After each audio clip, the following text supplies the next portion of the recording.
দেশের বিরাজমান পরিস্থিতি নিয়ে বৈষম্য বিরোধী ছাত্র আন্দোলনের ৫২ সমন্বয়কের যৌথ বিবৃতি, ৯ দফা এখন ছাত্র জনতার গণদাবি।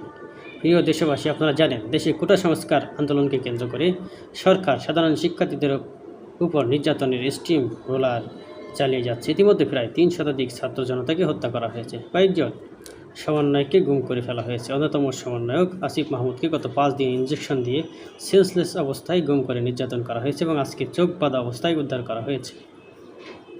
আপনারা ইতিমধ্যে সংবাদ জানতে পেরেছেন যে জানালার পাশে পড়ার সময় কোমলমতি শিশু সামিরাকে হেলিকপ্টার থেকে গুলি করে হত্যা করা হয়েছে। প্রাইভেট বিশ্ববিদ্যালয়ের শিক্ষার্থীদের উপর স্মরণকালের সবচেয়ে বড় বর্বরচিত হামলা চালানো হয়েছে। এমনকি স্কুল ও কলেজের কোমলমতি শিক্ষার্থীদের উপর ন্যাক্কারজনক হামলা চালিয়ে অসংখ্য শিক্ষার্থীকে আহত ও শহীদ করা হয়েছে।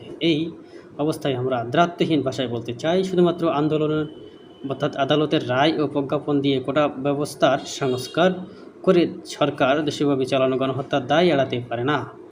আমাদের ৯ দফা দাবি এখন গণমানুষের দাবিতে পরিণত হয়েছে। এটি এখন গোটা বাংলাদেশের মানুষের মুক্তির সনদ। ৯ দফা দাবি আদায়ে আমাদের নতুন কর্মসূচি ২৫/৭/২০২৪ তারিখ থেকে দেশব্যাপী গণসংযোগ শুরু হচ্ছে। নিম্নোক্ত ৯ দফা দাবি বাস্তবায়ন না হওয়া পর্যন্ত ছাত্র সমাজের আন্দোলন চলমান থাকবে। ১. প্রধানমন্ত্রী শেখ হাসিনাকে ছাত্র হত্যার দায় নিয়ে জাতির কাছে প্রকাশ্যে ক্ষমা চাইতে হবে। ২. আইনশৃঙ্খলা রক্ষাকারী বাহিনী ও আওয়ামী সন্ত্রাসী কর্তৃক ছাত্র হত্যার দায় নিয়ে স্বরাষ্ট্রমন্ত্রী আসাদুজ্জামান খান কামাল, সড়ক ও পরিবহন সেতুমন্ত্রী ওবায়দুল কাদের, শিক্ষামন্ত্রী মহিবুল হাসান চৌধুরী নওফেল, আইনমন্ত্রী আনিসুল হককে মন্ত্রিপরিষদ এবং দল থেকে পদত্যাগ করতে হবে। ঢাকা সহ যত জায়গায় শহীদ হয়েছে সেখানকার ডিআইজি, পুলিশ কমিশনার ও পুলিশ সুপারদের চাকরি থেকে সাময়িক বরখাস্ত করতে হবে। ঢাকা বিশ্ববিদ্যালয়, জাহাঙ্গীরনগর বিশ্ববিদ্যালয় ও রাজশাহী বিশ্ববিদ্যালয়ের ভিসি ও প্রক্টরদের পদত্যাগ করতে হবে। যে পুলিশ সদস্যরা শিক্ষার্থীদের উপর গুলি করেছে, ছাত্রলীগ, যুবলীগ সহ যে সকল সন্ত্রাসীরা শিক্ষার্থীদের উপর নৃশংস হামলা পরিচালনা করেছে এবং পরিচালনার নির্দেশ দিয়েছে, তাদেরকে আটক করে এবং হত্যা মামলা দায়ের করে দ্রুত সময়ের মধ্যে গ্রেপ্তার দেখাতে হবে। দেশব্যাপী যেসব সকল শিক্ষার্থী ও নাগরিক শহীদ আহত হয়েছে তাদের পরিবারের ক্ষতিপূরণ প্রদান করতে হবে।